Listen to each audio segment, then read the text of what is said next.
Having all these pieces, mitigating taxes, helping you keep helping you, I would say, optimize your net worth at the end of the day. It's about what you keep. It's not just about the amount of returns, it's about what you keep after taxes. So looking at all those pieces and putting them together in the most optimal way is the task at hand. Welcome to Wealth and Life, where you'll learn with financial planner, consultant, speaker, and business owner, Tony D'Amico. You'll hear stories from successful business owners and individuals about how they navigated the inevitable challenges that arose as they achieved each new level of success. And you'll get insights and strategies from leading wealth planning professionals on how to achieve your next level of success. Now here's your host, Tony D'Amico. Hi, everyone. Tony D'Amico with Fidato Wealth. Thanks for joining me for this episode of Wealth and Life. And today I want to talk about a very important tax planning strategy.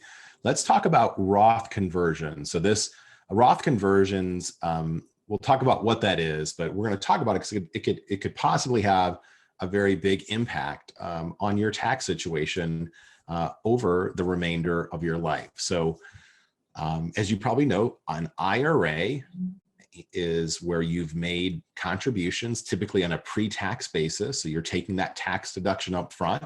The money grows tax deferred, but then when you make withdrawals, you pay income tax on the withdrawals at that point in time.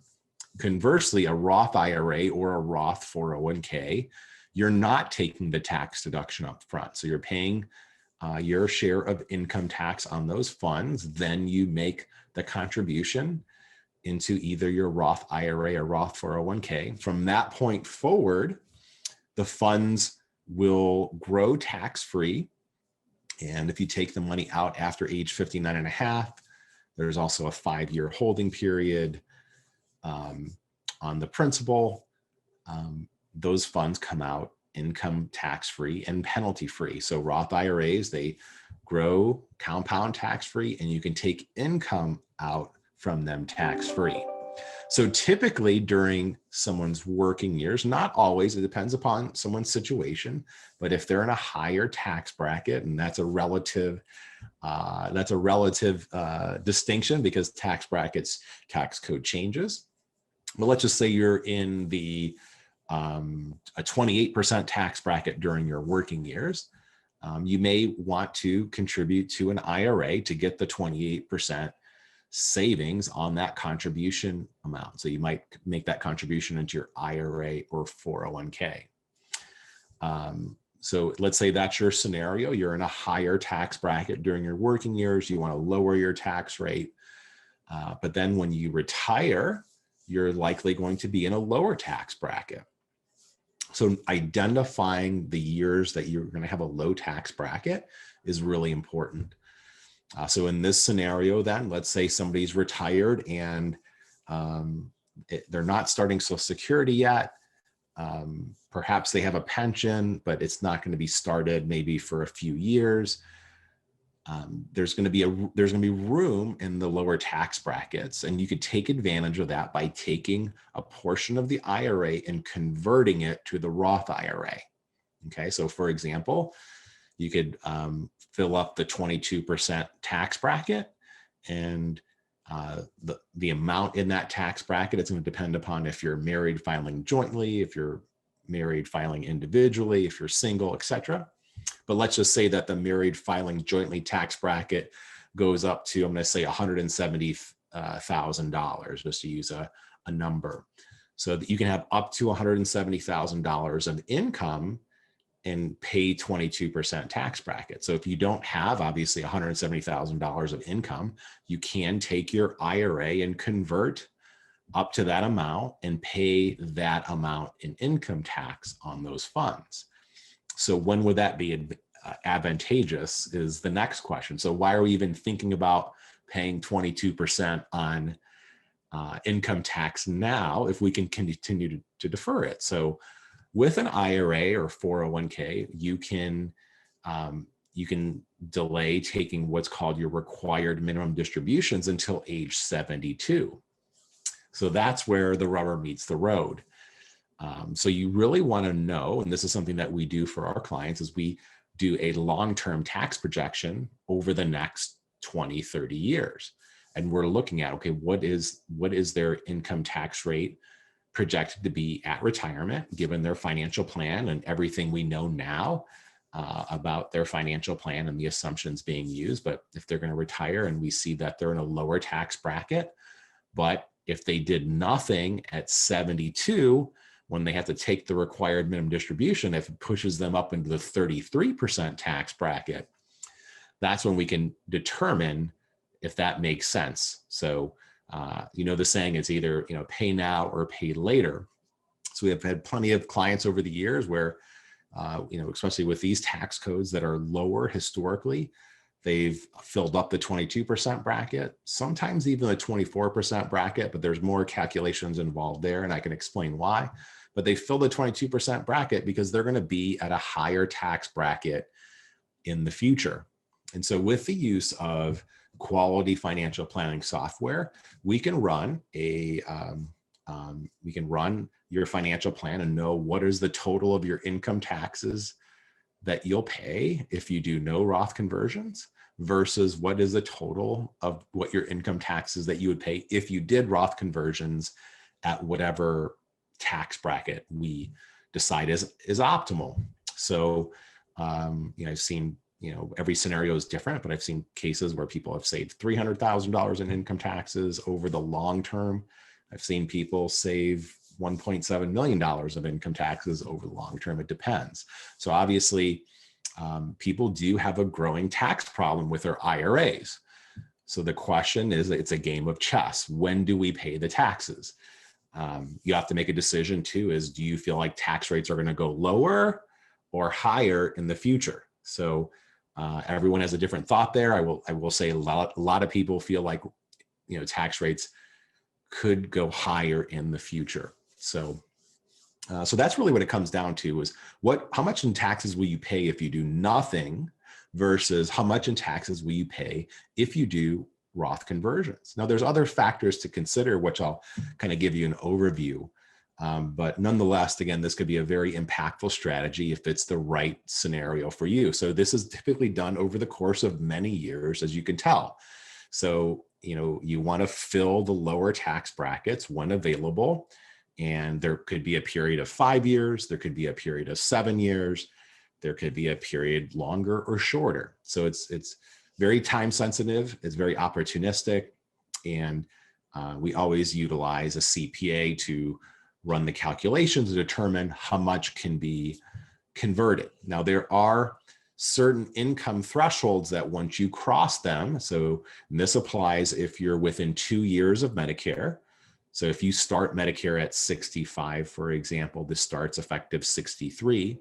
If your income is above a certain threshold, it will cause Medicare premiums to be higher. So if you convert too much of your traditional IRA to a Roth, it could cause that implication, which is why we always measure twice and cut once. So we do have some cases where it makes sense for someone to pay that extra Medicare cost because their future tax rate is very high. Okay, so so they're saying, yes, I want to fill the 24% bracket now. I know it's going to cause Medicare premiums to go up, but it's all about the best net result to their bottom line over the long term, over a 10, 20 year plus period of time. So some other important considerations is, where will the income tax be paid for? Will it be paid for? Do you have funds outside of the IRA, which is the most ideal spot, is to pay for the taxes out with funds outside of the IRA. That way, all the IRA can go into the Roth, right? We don't want to disrupt the compounding, that tax-free compounding. So if we can leave those IRA assets undisturbed and they all go to the Roth IRA, that would be the most ideal scenario. Other considerations is how many years of conversions, how many years can you do the conversions? How much of a conversion each year are you anticipated to do? And how much of your IRA will be converted to a Roth in that period of time? So I could think of an example where somebody had an IRA. They already had some Roth IRA assets, and they, pretty much just needed. They had actually 5 years of low income taxes to do the conversions, and the tax code was stable during this period of time. There wasn't a threat, really, an immediate threat that the tax rates could change. You never know, but that was the environment then. So rather than, we could have actually did more per year, but we said, okay, well, let's actually spread it out actually over 5 years. So we don't need to go into the 24% bracket in that scenario. We could just fill the 22% because there was enough time. So knowing how much needs to be converted, how much per year, and again, the number of years available, again, to maximize that impact. So another factor that can affect Roth conversions is we always look to do Roth conversions when there's a sharp decline in the market, because you're converting shares, right? So if you can convert more shares at a cheaper price, that's even better for a Roth conversion. Having said that, we don't want to let that kind of, we don't want to let the tail wag the dog, if you will. So if you can fill the 22% bracket and you feel like that's a potential bargain with tax rates moving forward, we want to take the tax savings that are available to you, the anticipated tax savings. This Roth conversion strategy too, it also impacts other planning within a plan. So if your biggest frenemy is taxes and you have this conversion opportunity, that may affect when to claim Social Security. So sometimes, again, often, I would say rather often, but not always, sometimes it may make sense for somebody to defer Social Security, so it continues to give them more room to do these Roth conversions. So again, we have to look at for our clients, what makes the best and biggest impact, and then how do we optimize things around that so our clients are getting the most ideal outcome over the next, let's say, 10, 20-year period. So this is really a game of chess. How do these decisions affect one another? How will this affect, again, Social Security claiming? How would it affect pension claiming? How does it impact your retirement income distribution plan, right? Because at some point, if you're going to retire, if you haven't retired already. So about a third of our clients are retired, 2/3 aren't. But at that point in time of retirement, we're putting together a retirement income plan for you based upon the level of income you want to maintain. So again, having all these pieces, mitigating taxes, helping you keep helping you, I would say, optimize your net worth at the end of the day. It's about what you keep. It's not just about the amount of returns, it's about what you keep after taxes. So looking at all those pieces and putting them together in the most optimal way is the task at hand. So that's a little bit about Roth conversions. I hope you enjoyed today's episode. If you have questions, I would love to hear from you. Feel free to send us an email at sayhello@fidatowealth.com. Thanks so much. Have a great day. Bye-bye now. Do you want even more ideas, tools, and resources on how to achieve the next level of success in your wealth planning? Check out wealthandlife.com, where Tony will cover the latest trends and wealth planning best practices for successful business owners, families approaching retirement, and comprehensive wealth management. And by subscribing to the Wealth and Life podcast, keep up to date with future episodes. Get it all now at wealthandlife.com.